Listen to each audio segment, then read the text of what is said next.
You ask Tiger to solve. This deals with linear equations with one unknown. The final result is x equals -8/5.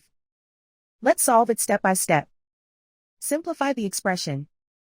Group like terms. Simplify the arithmetic. Group all x terms on the left side of the equation. Add x to both sides. Group like terms. Simplify the arithmetic. Group like terms. Simplify the arithmetic.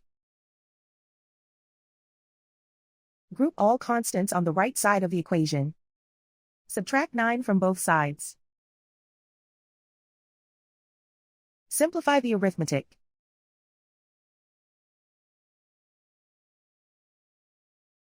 Isolate the x. Divide both sides by 10.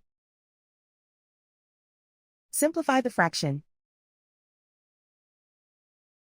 Find the greatest common factor of the numerator and denominator. Factor out and cancel the greatest common factor.